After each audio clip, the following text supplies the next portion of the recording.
नमस्कार. मी सौ निशा किरीट कुमार कडी अकोला महाराष्ट्रावरून बोलत आहे. हा व्हिडिओ बनवायचा माझा मुख्य उद्देश आहे no re NEET for all students. माझं म्हणणं असं आहे की रीनीट हे सगळ्या मुलांची नाही झाली पाहिजे. त्याचं कारण असं आहे की आम्ही लोक राहतो महाराष्ट्राच्या अकोला हे छोट्याशा गावात. आमच्या इथे संपूर्ण महाराष्ट्रात नीटबद्दलचे सगळे लोक सांगत आहे की इकडे आमचं पेपर लीक झालं, आम्हाला ग्रेस मार्क भेटले. जे काही मुद्दे असतील ते आमच्या महाराष्ट्रात काहीच गडबड झालेली नाही आहे. त्यामुळे आमच्या महाराष्ट्राच्या मुलांना तुम्ही परत रीनीट द्यायला सांगसाल तर हे आमच्या महाराष्ट्राच्या मुलांवर अन्याय होणार आहे. सांगायचा तात्पर्य असा की आता जसं माझा मुलगा आहे, माझ्या मुलाला कुठलेही ग्रेस मार्क भेटलेले नाही. कुठल्याही ग्रेस मार्काशिवाय फर्स्ट अटेम्प्टमध्ये त्याला 705 मार्क भेटलेले आहेत. आता त्याच्यासोबतचे त्याचे भरपूर मित्र आहेत ज्यांना असे चांगले मार्क भेटलेले आहेत. त्या मुलांचा काय दोष आहे? त्यांनी रीनीट का द्यावी? 2 वर्ष त्यांनी सतत मेहनत करून, कष्ट करून, कुठेही न येता न जाता सतत मेहनत करून हे मार्क कमवले आहेत. आता सगळ्या मुलांची जर रीनीट झाली तर मग या मुलांचा एवढी मेहनत करून एवढा यशप्राप्ती करणं त्याचा फायदा काय होणार आहे? तुम्हीच सांगा ना. यांचं काय चूक आहे? यांची चूक कुठे आहे? काय आहे? यांनी काय पेपर बरोबर लिहिलं नाही का? मार्क कमी पाडले? काहीच नाही आहे. 705, 710, 720 आमच्या अकोल्याचा रिझल्ट इतका चांगला लागलेला आहे यावेळेस की खूप कॉम्पिटिशन वाढलेली आहे. आम्ही एक्सेप्ट आमच्या महाराष्ट्रामध्ये यावेळेस तर GMCच्या सीटा पण वाढलेल्या आहेत. त्यामुळे माझं म्हणणं हेच आहे, माननीय सुप्रीम कोर्टाकडे आता हा मुद्दा गेलेला आहे आणि 8 तारखेला याची सुनवाई देखील होणार आहे. तर आम्हाला पण याबाबत आश्वास आहे की सुप्रीम कोर्ट आमचा पण मुद्दा लक्षात घेणार आहे. पण हा व्हिडिओ बनवायचा माझा उद्देश हा आहे की महाराष्ट्रातील जे माझ्या मुलासारखे दुसरे मुलं आहे ते कृपया एकत्रित या. जर का सुप्रीम कोर्टाने आपला निर्णय घेतला की सगळ्या मुलांची रीनीट घ्यायची तर मग आपल्याकडे ऑप्शन काय उरणार आहे?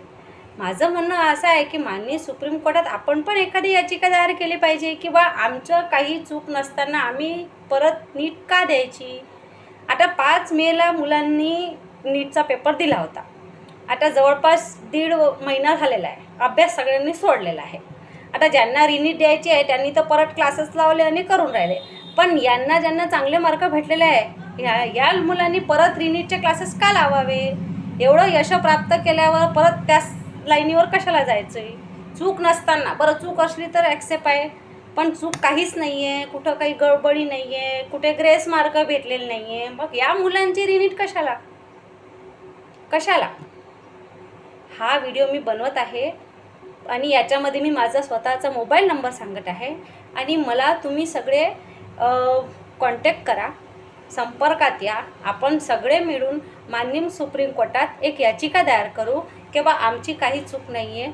परत जर रीनीट झाली तर महाराष्ट्रातील जे नीटमध्ये बसले होते, ज्यांनी चांगले अंक प्राप्त झालेले आहेत ग्रेस मार्काशिवाय, त्या मुलांवर रीनीट हा अन्याय होणार आहे. माननीय सुप्रीम कोर्ट हा आमच्या मुलावर अन्याय होऊ नये याबद्दल आपण सगळे मिळून एक याचिका दायर करू. आता सुप्रीम कोर्टात कोणी एक जण याचिका दायर करू, पैसेवाले असे तर करू शकतात, पण आपल्यासारखे मध्यमवर्गीय नाही करू शकत. आता आम्ही मिडल क्लास फॅमिली आहे. आता सुप्रीम कोर्टाची फीस एवढी आहे, आपण कुठून देणार आहे? आमच्या भैयाची आहे, मोहन भैयाची, त्यांचा मुलगा, त्यांना 660 मार्क भेटलेला आहे. आता ते कुठे कोर्टाची चक्कर करणार नाही? एवढे पैसे आहे का कोणाजवळ? पण जर आपण सगळ्यांनी मिळून एकत्र, समजा कोणी 5,000 दिले, मेंबर जास्त झाले की एकाला 5,000 खर्च येईल, कमी झालं तर 10,000 येईल, जास्त झाले तर फारच चांगलं, कमी खर्चात चांगलं काम होईल. आणि आपण सगळे मिळून एक याचिका दायर करू की बा आम्हाला रीनीट नको आहे. जसं हे लोक ज्यांना मार्क कमी आहे, कुठे बसत नाही, ऑल इंडिया रँक फार कमी आहे, तरी ते रीनीट हे याचिका दायर करत आहे. मग आपले तर मार्क चांगले आहेत ना, आपल्याला कुठले ग्रेस मार्क नाही, आपले परिश्रम 2 वर्षाचे केलेले त्याचे फळ स्वरूप आपल्याला चांगले मार्क भेटलेले आहे. मग आपण पण माननीय सुप्रीम कोर्टात एक याचिका दायर करायला पाहिजे ना की आमची चुकी नसताना आमची रीनीट कशाला? आम्हाला रीनीट नको आहे ही याचिका आपली पण दिली पाहिजे. सगळे मुलं, हे व्हिडिओ पाहणारे, त्यांचे पालक किंवा जे माझा व्हिडिओ फॉरवर्ड करते ते लोक कृपया माझा नंबर नोट करून ठेवा. माझं नाव आहे सौ निशा किरीट कुमार कळी, राहणार अकोला, महाराष्ट्र. माझा मोबाईल नंबर आहे 8329204197 आणि मी एक व्हॉट्सअप ग्रुप तयार करत आहे नो रिनीट या नावाचा. ज्यांना माझ्याशी संपर्क करायचा आहे ते मला व्हॉट्सअपवर पाठवू शकता की मी त्यांना आपल्या ग्रुपमध्ये जॉईन करेल आणि मग आपण सगळे मिळून एक माननीय सुप्रीम कोर्टात एक याचिका दायर करू, अशी माझी इच्छा आहे. आणि हा एक प्रयत्न आहे. जर का सुप्रीम कोर्टाचा 8 तारखेला निकाल आला आणि माननीय सुप्रीम कोर्टाने आपल्याला आदेश दिला की बा रिनीट सगळ्यांचीच घ्यायची, मग आपण काय करणार? काही ऑप्शन आहे का आपल्याकडे? नाही ना. मग त्याआधी आपण एखादी याचिका दायर करायला पाहिजे, हा माझा मुद्दा आहे. आणि जर तुम्ही लोक सगळे माझ्या बोलण्याशी किंवा माझ्या संपर्कात येत असाल तर मग मला या नंबरवर कॉन्टॅक्ट करा. मी माझा मोबाईल नंबर या ग्रुपवर टाकलेला आहे, या व्हिडिओमध्ये टाकलेला आहे. आपण एक ग्रुप पण तयार केलेला आहे नो रिनीट नावाचा. म्हणजे आपला मुद्दा एकच आहे की बा सगळ्यांची रिनीट कशाला? ज्यांच्या याच्यात काही प्रॉब्लेम आहे, ज्यांच्या राज्यामध्ये काही गडबड झालेली आहे, मान्य आहे, ज्या मुलांवर अन्याय झालेला आहे त्यांना न्याय भेटला पाहिजे. पण ज्यांची काही चुकी नाही आहे त्यांच्यासोबत अन्याय पण नाही झाला पाहिजे ना. न्याय करा पण अन्याय पण नका होऊ देऊ, माझं म्हणणं एवढंच आहे.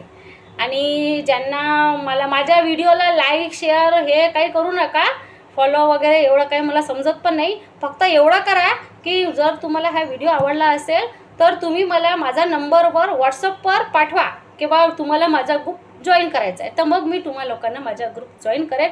आणि माझं म्हणणं असं आहे की लवकरात लवकर करा, म्हणजे निदान 8 जुलैच्या पहिले आपली एक तरी याचिका माननीय सुप्रीम कोर्टात गेली पाहिजे. धन्यवाद.